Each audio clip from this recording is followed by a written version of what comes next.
you'd called me out sooner, Mr. Kitson, I could have saved the fourth one. Three's a crowd and four's naught but a nuisance. She'd be better off with just two. That's a matter of opinion. Thanks. What's the trouble here? She had a roughish time lambing yesterday. What do you mean, roughish? Big single lamb, a leg back. And I couldn't fetch it round. And you pulled it out as it was with the leg back? Huh? Naught else I could do. Could do with a bit of attention, Mr. Kitson. No, I want none of that. It's all over with her. There's naught you can do. You mean she's dying? That's right. Yes, she is. Bring Mallet to come and pick her up. Thank you. There's no point letting her suffer. I'll do that.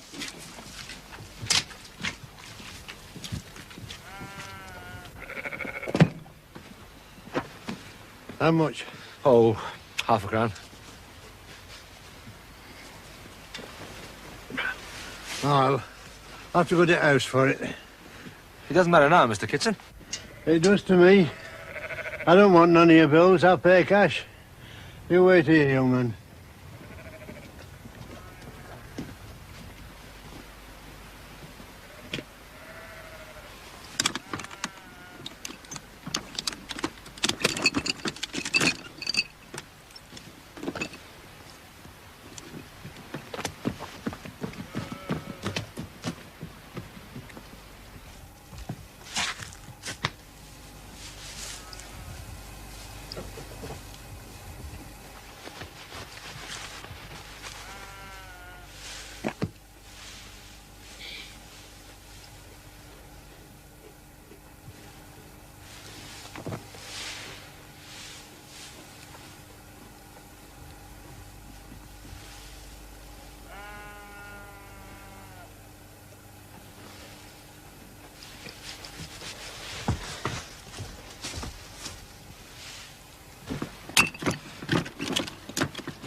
What's this for you, veterinaries? You don't undercharge a man. Here you are. Thanks.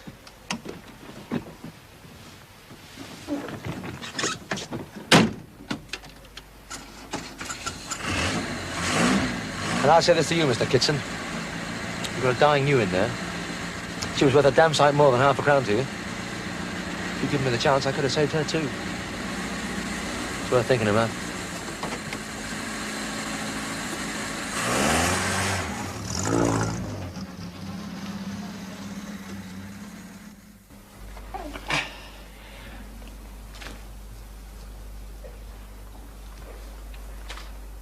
What have you got, Mr. Farnham? Both legs back. They're a long way in, Mr. Dawson. Look at the length of her pelvis. I've seen longer.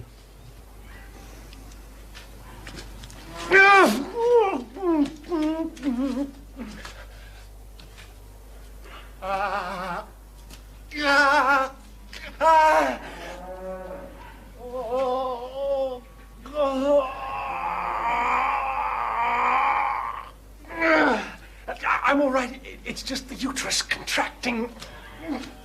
That's to be expected. It gets you round between the calf and the pelvis. Only natural that it should.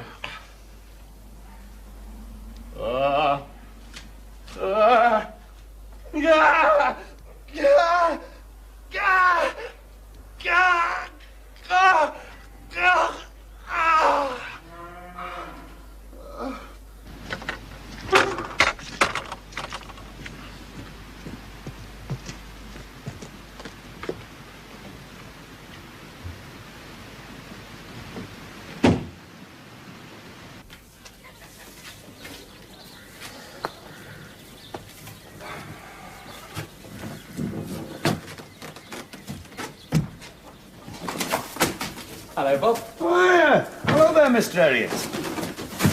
What's that you got there? Just you come and look, Mr. Herriot. Chickens. Great Scott, Bob, a Jersey. Don't see many of those round here. Pedigree long as your arm. She's a beauty, Bob. Where did you get her from? Joan's dad. Huh? The wife, Mr. Herriot. Her old man's got a prize herd down in Sussex. This were a present. Well, it's a very handsome one, too. She looks a bit tucked up. Not bound to. It's the cold, you know what those cattle trucks are. I've only just fetched her from station. Yes, of course. Well, it's the cold you'll have to watch with her. Never you fear. I'll nurse her like a baby. She'll stay inside with the calf till the weather's right. You will breed from her, of course. Oh, aye, yeah, when time comes. Shorthorn cross. Oh, yes, good idea. Any luck, you'll get the shorthorn yield and stamina, plus the Jersey cream. All right, that's what I was thinking. Well, I'm glad to see you, Mr. Herriot. The best of luck, Bob. Thanks. Is young Mr. Farnham down the road? Oh? Ah, I saw his car outside Dowson's place. Oh.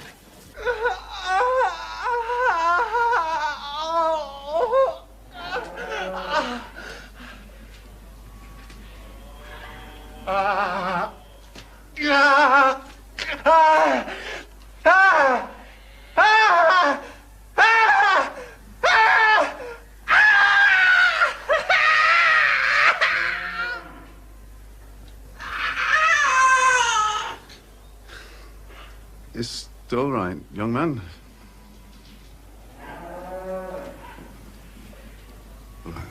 Get you something to drink.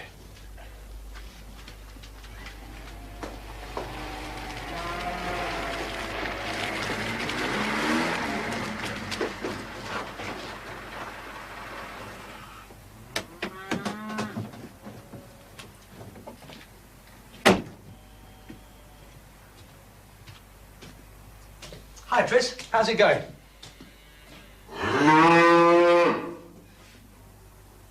Oh, grief. You all right, Tris? Thanks, old chap.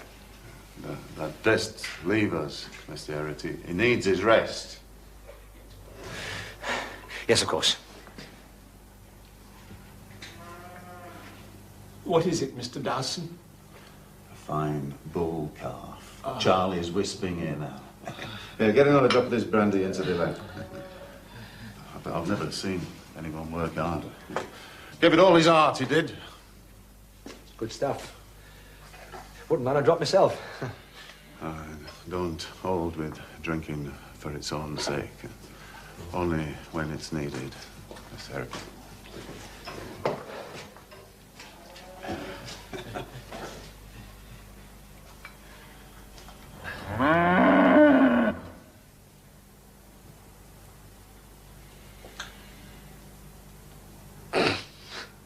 Of course, you missed the really dramatic part of my performance. Oh, I saw quite enough. Gave it all his heart, he did. No, Tris. Any man who can get a 3-star brandy out of Dowson the way you do doesn't have to prove his point. I'm just envious, that's all. Oh, hello. A pint for Mr. Farnham, please, Betty. Oh, thank you kindly. How was Kitson? Unchanged. One perfectly good you dying painfully because he couldn't bring himself to call us in time. Typical. Here you are, Mr. Farnham. Thank you very much, Betty. Right, Thank here you. are. Good health. Yep. Did you Cheers. tell him to call Malak? Yes. He won't, child. No, I know he won't. So I slipped it 40 cc's in Nevertell when he wasn't looking. Any luck he won't wake up again. Sensible thinking, James. The Sillers and the Kitsons of this world are callous devils. Tristan, how was your carving? Not easy. Cow with the back as long as a cricket pitch. But I managed pretty well. James, he may not be qualified, but the boy is learning. Oh, making great strides, I'd say. That's praise for you. Did Dawson show you his new pedigree bull? No, there was no time for non-essentials. Sickness and diarrhea? When did it start, Mrs. Flaxon? Only yesterday. I see. Has she had a change of food? No, nothing like that. Does she scavenge? You know, is she inclined to eat rubbish when she's out? I don't think so. Not as a rule, certainly. Well, she has a slightly raised temperature.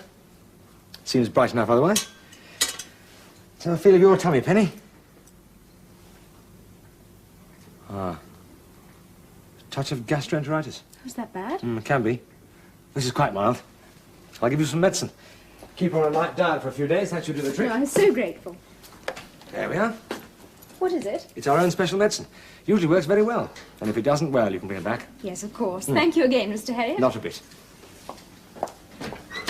I'm so sorry. Oh, hello. Mrs. Flaxton. Yes. Well, how are you finding Derby? Oh, we love it, Mr. Farnham. Good, good, excellent. When you're settled in, you must bring your husband over here for a drink with us. Oh, we'd like to very much. Good, well done. Bye-bye. Goodbye. So came round looking after you. Oh, very well, thank Now you. then, you two, leave it alone. Let's have some manners with the lady. Go on, you. Nice to see you, Mrs. Blackstone. Thank you, Mr. Farnham. Goodbye. Goodbye. My. She's a ray of sunshine, Dad, if we could do with a few more like her. Yeah, she's sweet, isn't she? Does Helen think so? I'm not sure they've met. I'm sure she would. I mean, you couldn't help it, could you? Well, I couldn't, James, but you never know with women, do you? Well, I'm not here to talk about the fair sex. What did you say to Kitson the other day? Kitson? Well, whatever it was, made a great impression. He's just been on the telephone. He wants you out again. Well, I'm damned. What is it this time? Another lambing, I believe. Oh, wonders will never cease. Well,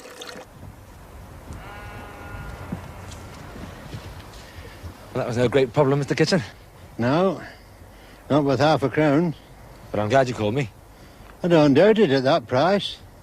But there's something to see. Take a look, Miss Herriot.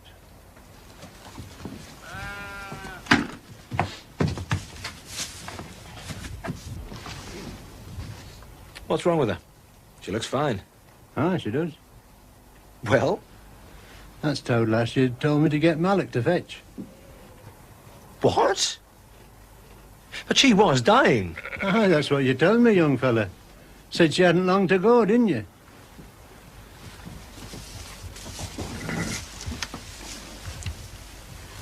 It's extraordinary. Inflammation's gone. No tumefaction.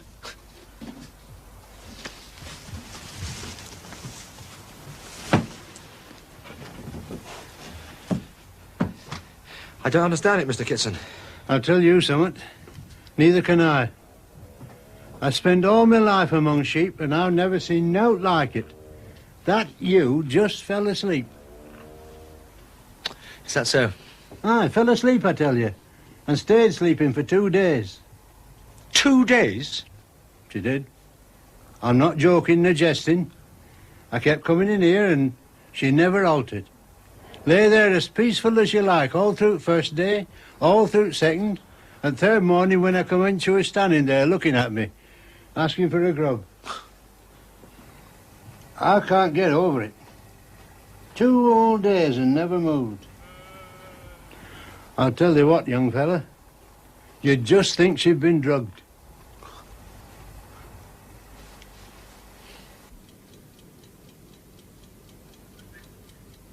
Good Lord. I wonder. James, what is it? Kitson's you? Oh, no, darling, not now. It's been on my mind all day, darling. That was yesterday. Oh, look at the time. It's 3:05. Please, James, let's go back to sleep. I'm sorry, love. This may be important. I think I've hit on something. All right. What is it? This may be absolute rubbish. I'll tell you if it is. That you was dying. I have no doubt in my mind whatsoever. Dying and in pain. Frightened. So I gave it a damn great shot of Nembutal while Kitson was getting my half-crown. So? It didn't die. It slept. Slept for 2 whole days and woke up well. Now, why, Helen? Ask yourself that. Go on. Well, one thing is obvious. Its life wasn't saved by medicinal therapy. I didn't give it any. So what did I give it? Sleep? Exactly. Continuous pain, terror, shock. Now, do you think those things alone could cause an animal's death? Yes. Yes, I do, James. But give it sleep, deep, lasting sleep, and those 3 things cease to exist for it. And while they cease to exist, well, you give nature a chance to do her own job of healing. Does that sound like rubbish? No, it doesn't. It sounds like a truth. A very wonderful one. James, you can't possibly be wrong. Well... I think you're wonderful, too. Still diarrhea and vomiting? Yes, it hasn't let up at all. When did Mr. Herriot examine her? 3 days ago. He told me to come back if the medicine didn't work. Well, plainly hasn't. Do you know what he prescribed? He did tell me. Oh, I've got the bottle.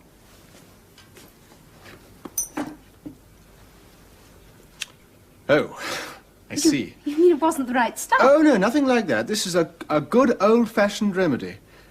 I do rather wish you'd seen me in the first place, though. But surely, Mr. Herriot... Oh, an excellent vet. First class. In his own line of country. Well, let me put it like this. My brother Siegfried is an expert with horses. Now, for cattle, sheep, pigs, you won't find a better man than Mr. Herriot. And this partnership, domestic pets, are very much my province. Oh, I do wish I'd known, but he seemed so very reassuring. Well, of course he did. Quite rightly so. He was on duty here. I'd been called out. And it looked like a simple case of gastroenteritis.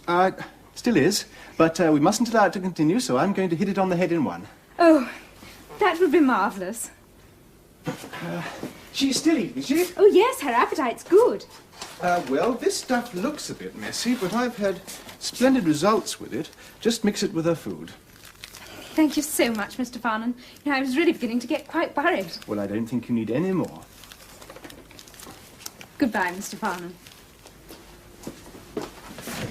Goodbye, Mrs. Blackstone. Goodbye.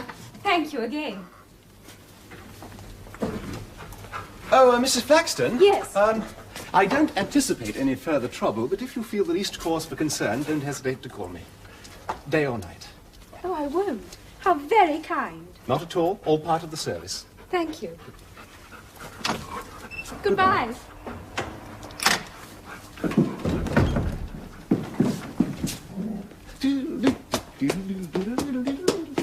Was that Mrs. Flaxton I heard? Yes, it was. Oh. And, what's up with you? Me? Nothing. Just my usual joie de vivre. Yes, she does have that effect on people. How's Penny? She is no better. She is much the same. And, why didn't you call me? Oh, I didn't know you were back, old chap. Anyway, both ladies seem perfectly happy with my bedside manner. Oh, I'm sure they did. What did you prescribe? Well, I seem to remember you saying that this mixture of carbon and astringents is pretty hot stuff. Oh, you didn't give her that, did you? Yes. Well, I mean, it couldn't do any harm, could it? On the contrary, my dear Chiss, it's just what the doctor ordered. Well, what this doctor would have ordered anyway. Well, there you are, then. Yes, there I am. Where's Siegfried? Haven't seen him. He left a note on the pad, called out to, Bob Rigby. Bob Rigby?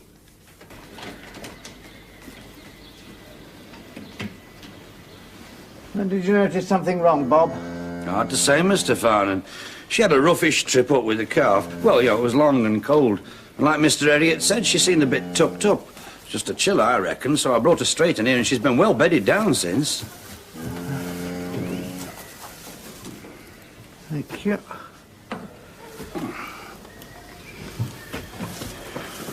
Did you notice her going lame? No. Well, there's not much space. When did she start the salivating? Well, she was dribbling a bit yesterday.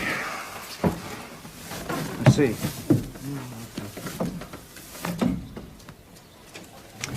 I've got hard news for you, Bob. About the hardest a farmer has to bear. It's foot and mouth disease.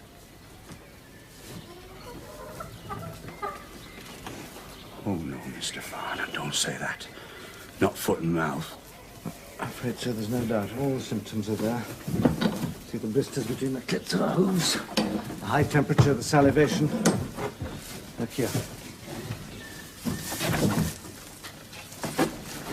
See the vesicles on her tongue? Now then, what stock do you carry here? 20 sheep. Lambing's just started.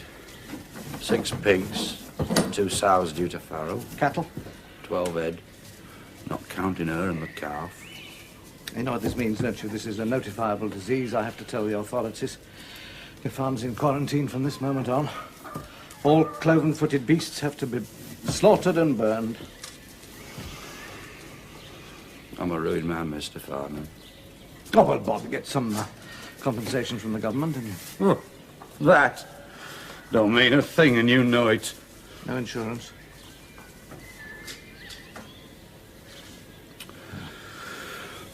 A present from Joan's dad. It was an act of kindness. Didn't know what he was sending me. She was one of his? Yeah. And he's in trouble, too. Oh, my God, Mr. Farnan, that lovely herd. Where does it end? More to the point if we knew where it began, Bob. Where does it end?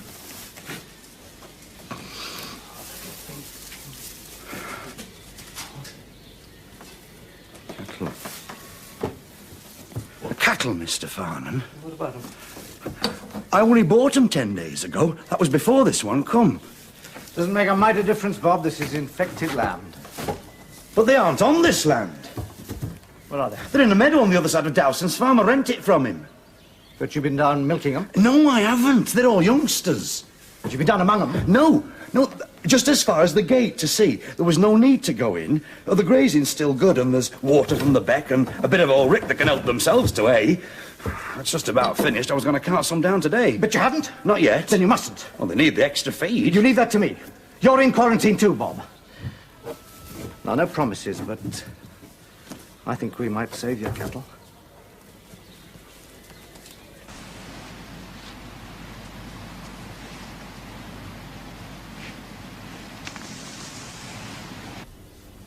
Poor old Bob. Yes, James. Horrid. Horrid. Well? Well, I've hosed down the car in the yard, smothered your tyres with carbolic. Now, can I do the same for you, brother? Thank you. Mrs. Hall is disinfecting my clothes. I've disinfected my body. And take that silly grin off your face. This is not a laughing matter. Sorry. No, of course it's not. What about your gumboots? On the back doorstep, disinfected too. Good man. Better give yourself a drink if you want one. What are the chances, Siegfried? Of it not spreading? Yes. Nil, I think. Well, he brought that cow and calf from the station in his cart to the farm, put them straight in the stall, and they haven't been out of it since. James, where's all that college teaching? He received those beasts before any definite symptoms showed. That's the most infectious period. Since then, he's been back and forth on the high road in his horse and cart. Mrs. Rigby's been shopping in Danby, been visiting the neighbours, and all intermediate means of contamination. Like your tyres? Oh, my tyres, James's clothes, the cattle truck, the loading bay at the Sussex end, the unloading here. Why go on? What about the Sussex end? Any news? Oh, yes. Yes. Confirmed and spreading. That's their concern, poor devils. Up here we have one notified case, and the Ministry of Agriculture and Fisheries boys are taking prompt action. What about Bob's heifers? Can I come to those in a moment, James? You see, it's just conceivable this thing won't spread beyond Rigby's, but it's so unlikely that we have to be prepared for the worst. And from today, there's a standstill order imposed on every farm within a 15-mile radius in the infected premises. That means no movements of any animals, except under special license. Which means no market day in Darby. Of course, or any other market town in the area. But we carry on as usual. Well, no, James, not quite. For the moment, I'm going to put myself into quarantine, too. I'm not going outside this house. I'll take morning and evening surgery, and I'll answer the telephone at all times.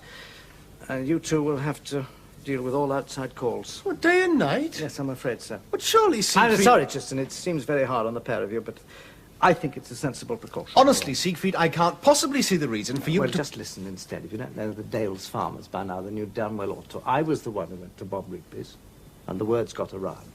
Now, if I went out on a perfectly ordinary call and by some horrid mischance, foot and mouth subsequently broke out on that farm, they'd swear I was the carrier.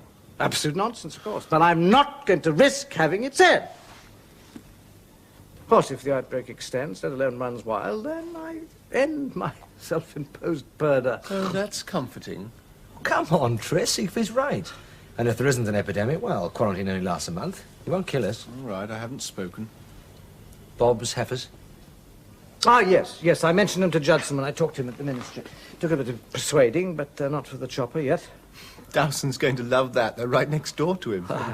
Yeah, he doesn't know it yet, but he's going to play good neighbour to Bob Rigby. James, I want you to go and see him.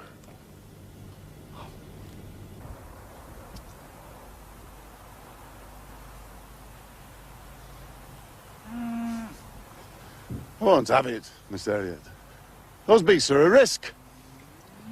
The ministry don't think so. Ministry.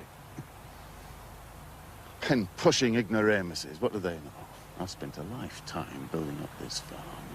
I'm in it big now. Think I'm going to risk everything because that stupid Bob Rigby brings a sick cow in from the south? He didn't bring it in, Mr. Dowson. It was sent to him as a gift. Yeah, devil I care how he come by it. How did you come by your Hereford bull, Mr. Dowson? Bought it, didn't I? Paid good brass for it. £60, young man. £60! I know. But where did it come from? One of the finest herds in the country. Chap from Cheshire.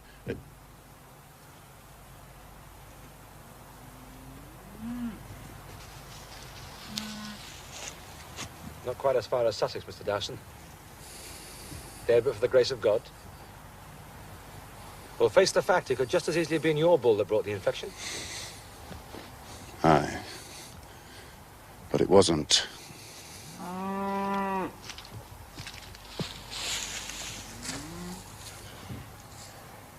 Look, Mr. Dawson. You can smell the stench from here. That's the last of all the stock Bob Rigby had on his farm. Now, maybe your luck won't hold either. And if it doesn't, the men from the ministry aren't going to be lighting a poor little bonfire like that. Your beast will burn for 2 weeks. What's that they're saying, young man? Simply this. While your luck lasts, and believe me, I hope it does, you can help a fellow farmer in distress. Save those heifers for him, Mr. Dawson. It's the risk, Mr. Herriot. There is no more risk from them than from anywhere else. Good God, man, it's not much to ask. What are they asking, then? To feed them hay every evening. No need to go in the field, just fork it over the fence. Is that all? Yes, and I promise you this. I'll come up every morning to take a look at them. First sign of a symptom, they'll be slaughtered the very same day.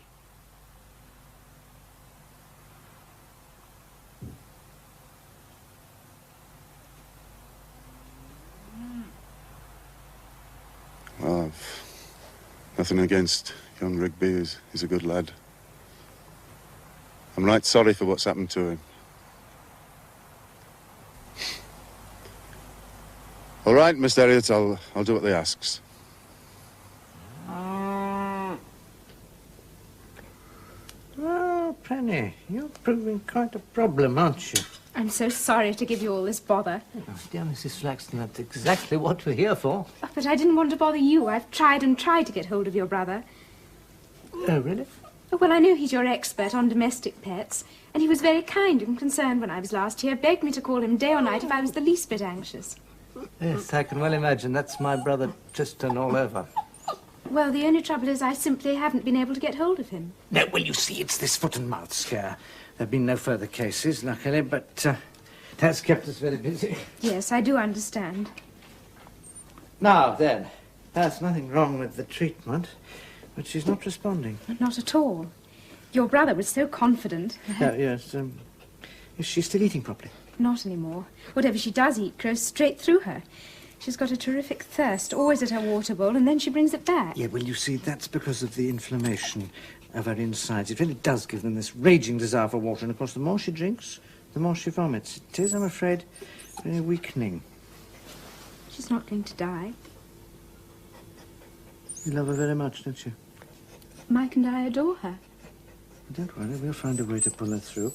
Just the weakening worries me a little bit. See, there's no question that it's not gastroenteritis, but I don't quite understand why she's not responding. But we'll find a way. Now, for a start, I want you to put on a very light diet. Arrowroot and boiled milk. Yes. And I think I'm going to change the medication just because she is weak. Day calls, night calls. 6 hours sleep in 24 if I'm lucky. I tell you, James, I'm completely worn out. There ought to be a society for the prevention of cruelty to vets. Yes. Well, I can't pretend I'm feeling exactly bright-eyed and bushy-tailed myself. Well, it's the longest month I ever remember. And there are still 2 weeks to run, Tris. Oh, don't rub it in. Shan't last the course, not at this rate, that's for sure. Yes, you will. We both will. It is astonishing, though, isn't it? Not another case since Rigby's. Touch wood. Still, it does show one thing. What? Well, just how much of the workload Siegfried carries when he's on the scene. When he's on the scene, I suppose you realise he's having a comfortable holiday at our expense. Rubbish! No, he gave his reasons, Tristan. I think in the circumstances it was a right decision. No, do you? All that nonsense about putting himself into quarantine. 2 surgeries and answering the telephone. That is the sum total of his daily effort while we drive ourselves towards an early grave. What does he do the rest of the time? Stops around in his slippers. Puts his feet up by the fire, listens to the wireless, and reads. Dorothy Sayers. You're getting quite worked up. Oh, you bet I am. If you want to know, I've been quietly on the boil these last couple of days. Well, you're an idiot. Cool off. Oh, I'm doing so, visibly, dear boy. You could have fooled me. You see, James, I've always nourished a strong sense of poetic justice. Now, with any luck at all, I've now put a spoke in Siegfried's wheel. No, not a spoke. wrong metaphor. It's more subtle than that. More like setting a bowl of cool, clear water just beyond the reach of a man dying of thirst. Oh, that's very subtle. Go on. Well, it was just by chance, really. I bumped into Sue Beresford this morning. Gorgeous girl. Always been a bit potty about my brother. I never could understand why.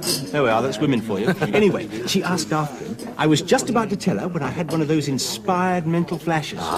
So instead, she said he was very down in the dumps. Hinted at a broken love affair expressed by brotherly concern. Suggested it would be an act of pure Christian charity if she invited him to her place for a drink. Well, naturally, I made her swear not to mention my name. Naturally. Well, she jumped at it, James. Simply jumped at it. So? Well, there's nothing like improving on a good idea. So I rang up two other beauties he's always fancied.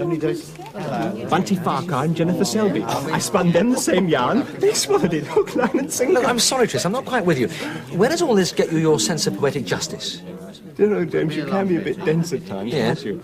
I mean, it's obvious, isn't it? Suddenly, out of the blue, he receives 3 tantalizing invitations, which his self-imposed burden makes it impossible for him to accept. I mean, as far as he's concerned, one could hardly devise a more exquisite form of torture. I tell you, James, there's going to be a gnashing of teeth and a bashing of knuckles tonight at the Skeldale house. Come on, let's get back. What's the rush? First of all, I'm going to stew my aching bones in the hottest, deepest bath in Derby. Then, James, I'm going to sit back and watch the frenzy grow. You don't know your brother as well as I do.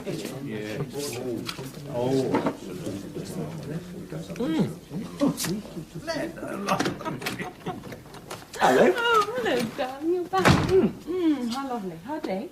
Not too bad. No, I can smell the beer. Tristan and I had a pint at the Drovers.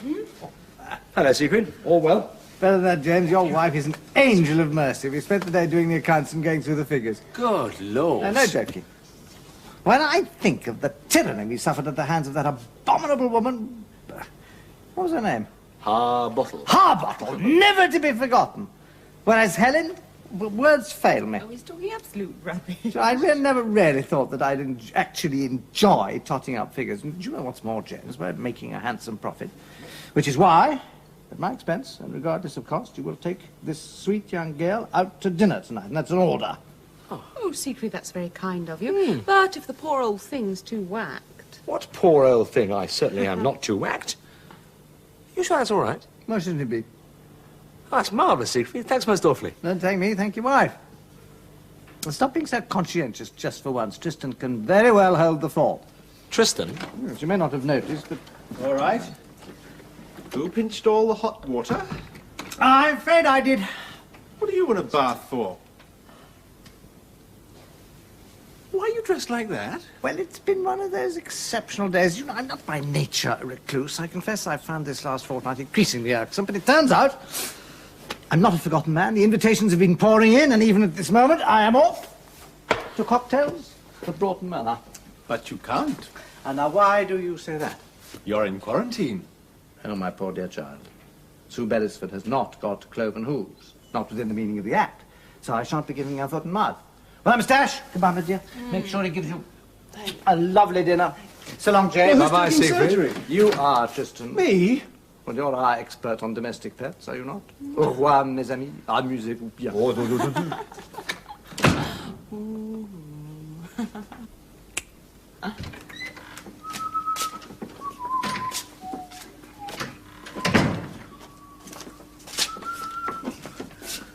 James.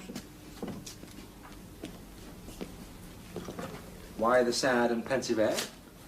Huh? I'm worried, James, very worried. Our luck's held out so far. No, I don't refer to the pestilence. I mean that nice little bitch of Mrs. Flaxton's. Well, Penny the Poodle? Yeah. Well, she's not still sick, is she? I simply don't understand it. I mean, you kicked off with the classic treatment for gastroenteritis. I mean, that didn't work. Tristan changed the medication, accidentally correctly as it happened. No improvement. At that point, I took over. James, I've now exhausted our entire repertoire of available drugs. That wretched little creature's been subjected to powdered ipecacuanha and opium, sodium salicylate and tincture of camphor. I've even tried decoctions of hematoxylin and infusions of caryophyllum. I tell you, I'm beginning to feel like a third-rate witch doctor. What, no improvement? Worse. She's weak, getting weaker. Once she's been to see her, she's hardly fit to come to the surgery. It's a simple case of gastroenteritis. What's gone wrong? What is it we don't know?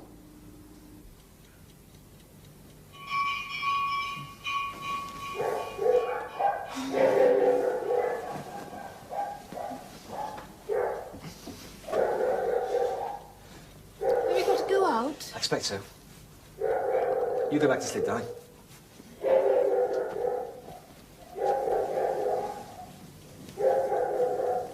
Quiet, dog. You'll wake up the whole house. Quiet! Hello? We're so sorry to... Come in, come in. So sorry to bother you at this time of night, Mr. Herriot. It's Penny. She's really bad. We'll bring her on to the surgery. I'll take a look at her. I know it's late, Mr. Herriot. There doesn't seem to be anything we can do for her. That's all right. I'm on duty tonight anyway. There we are, Penny. She's really suffering now. Just lies in her basket crying all the time. There's one thing, Mr. Herriot. Mm-hmm. We both agreed that she... Are you prepared to put her down? It really would be the kindest thing. Yes, I suppose it would. But it shouldn't be. I mean, it really shouldn't be. She's just 2 years old, you say? Next month. Mrs. Paxton, I'm going to put Penny to sleep. No, not the way you think. I don't quite understand. I simply want to anaesthetize her. What possible good will that do? Well, I can't be certain it'll do any good at all. It's just an idea I've got. But if she has a rest and this continual drinking and vomiting and straining, it may give nature a chance. Well, don't you think she's been through enough already? Yes, I do. Of course she has, but this won't cause her any more distress. She won't know a thing about it, I promise. Look, I know this is a last resort, but I'd be very grateful if you'd let me try, please. All right. Go ahead. Thanks. But this will be the last, won't it? Yes, it will. What are you giving her? Nembutal. Just a small shot. She'll sleep till late afternoon, and I'll come back and give her another dose. Or Mr. Farnham will. If I can't make it, I'll tell him what I'm trying. But I want to keep her sedated for 48 hours.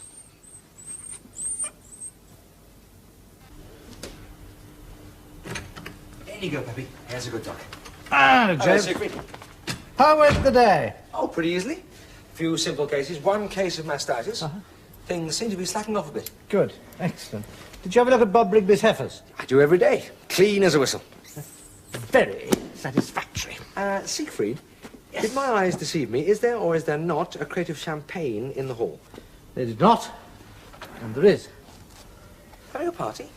Not quite yet, James. And I have a sudden, warm conviction. The miracle is going to happen. There isn't going to be an outbreak of foot and mouth. The moment the minivag gives us the all clear, we celebrate. So, be prepared. Perfectly splendid. On the other hand, isn't it tempting Providence a bit? Yes, of course it is, outrageously. I had that well in mind. If the thing flares up at the last moment, we don't celebrate. We get drunk instead. Any complaints? None. Cheers. That brings me, James, to another small miracle. Mm-hmm. Oh, my hat. You don't... Not Penny the poodle? Absolutely. I was there when she woke up. Nice 48-hour nap. Go on. Oh, she's very weak, of course. Wobbly on her legs, but she didn't make a beeline for the water bowl. She tottered out into the garden, did a neat little job, and then she watered the flower beds for about half an hour. That's fantastic. Isn't it? I said I felt quite a fraud getting all those hugs and kisses from Mrs. Flaxton. They were yours by rights, James. Don't worry about that. Is Penny really on the mend? And I'm sure she is. I'm equally sure that you really... No, Tristan, hit something, Go on. James. Well, I think we need a few more cases to satisfy the profession, but after that, you've got to write a paper about the use of sedation as an adjunct to the ordinary treatment of certain animal ailments for our learned journal. Well... No, I really mean it, James.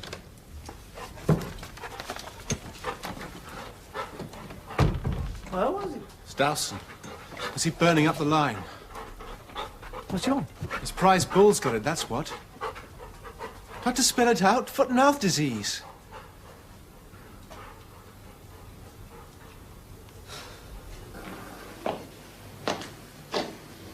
I should never have listened to thee in first place.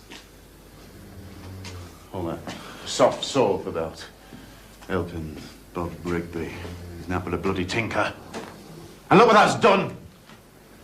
Brought his filthy disease onto my healthy land and my beasts. Well, has ruined a life's work. I'm a hard man to cross, Mr. Herriot, as you'll find out to your cost.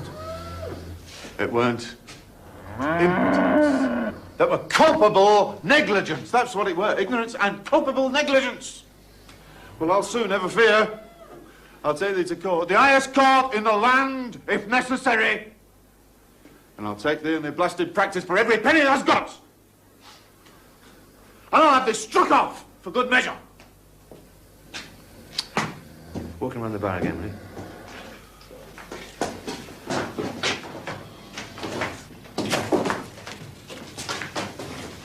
So I'll bring it back.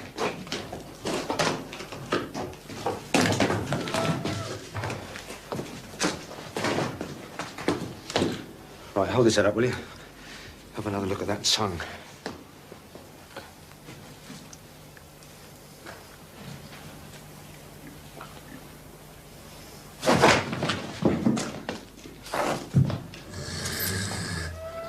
Mr. Dawson, now you listen to me.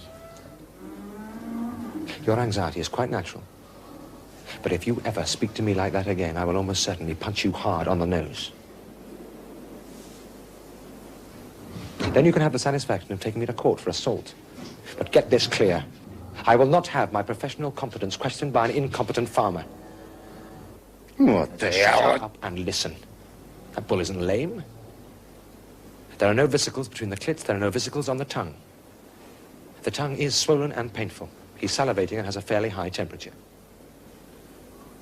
Well, young man. Well, so would you be. Running a temperature, salivating, and your tongue would be swollen and painful if you had 3 inches of rusty wire sticking into the bottom of it. Are you saying? It is not foot and mouth, Mr. Dawson. It's just a simple infection caused by this.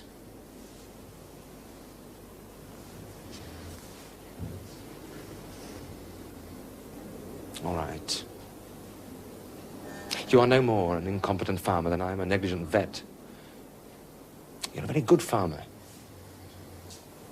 But I'll lay you any odds you like that piece of wire came from a badly cut bale of hay. If you buy prize bulls, it's worth watching the fodder.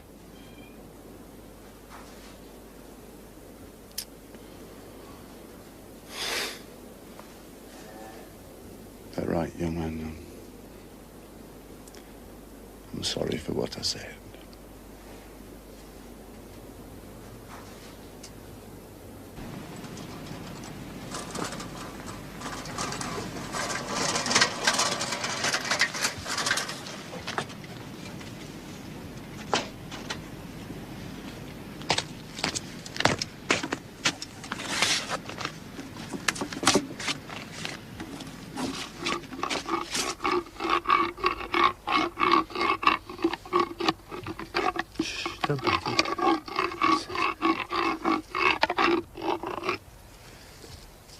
That should do you well, chap.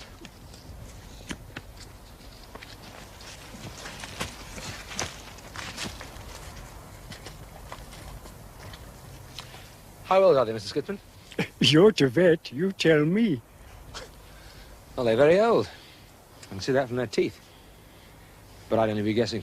Well, the mare's about 30, and the gelding's a year or 2 younger. She's had 15 grand foals. Neither of them held out, except a bit of teeth trouble now. When did they last do any work? Oh, about 12 years ago, I reckon. You've kept them down here all that time? Aye, just laking about down here, retired like. It's sheltered in winter and grand grazing in summer. Oh, they've earned it and all. They were 2 slaves when I were a slave myself. And you come and see them very often? Every day God sends, Mr. Herriot. Rain, blow or snow, I never misses. But it's 2 miles to your house, Mr. Skipton. They're old friends, aren't they?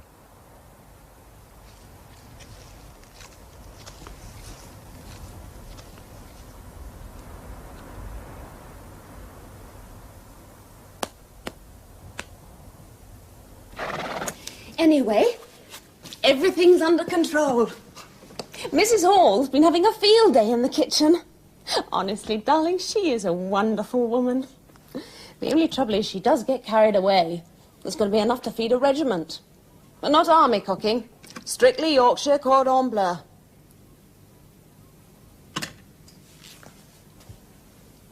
You haven't been listening to a word I've said.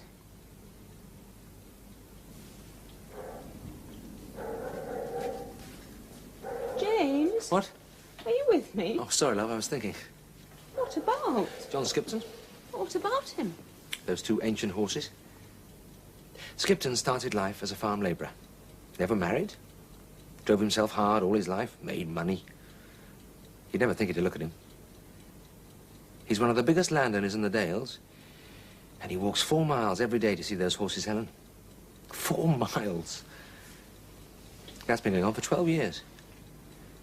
I don't know another farmer in the Dales who wouldn't have sold them to the knacker's yard just as soon as their usefulness expired, but not Skipton. He's given them an ease and comfort in their old age he's never bothered to give himself.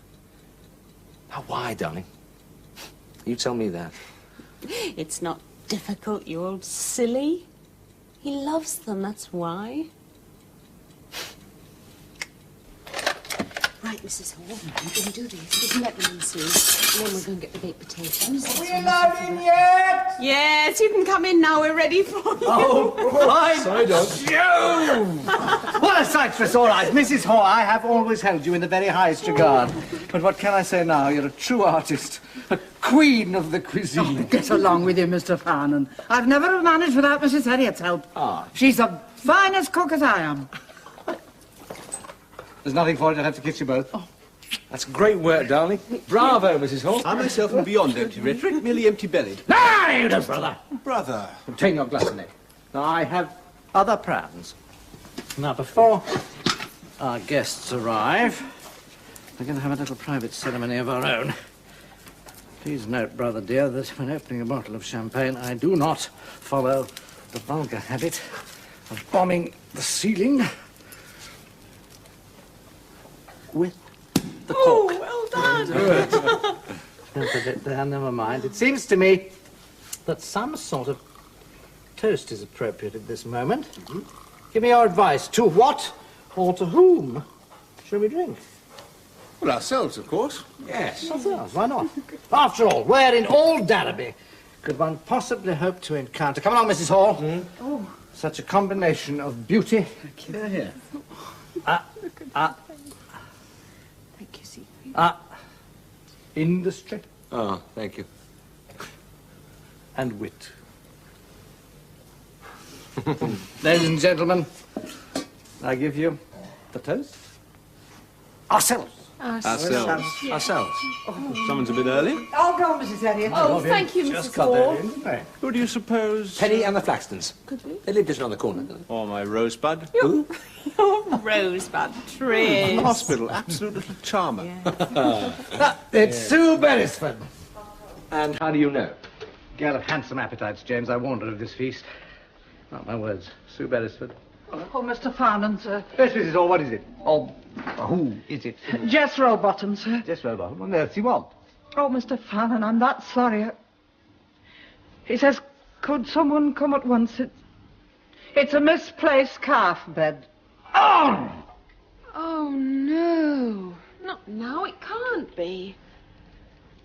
Oh, how unfair. Life, my dear Helen, is beastly unfair, but we, among ourselves, are not. Just now and then. Gentlemen.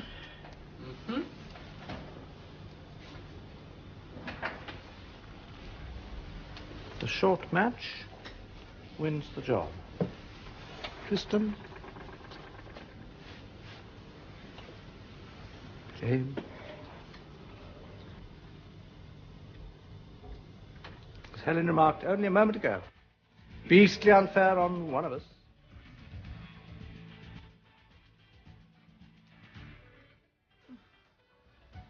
Well, at least let's drink a glass of champagne first. Yeah, shall we? Come, Mrs. Hall. Bring your glass. Bring your glasses. Come on. Here.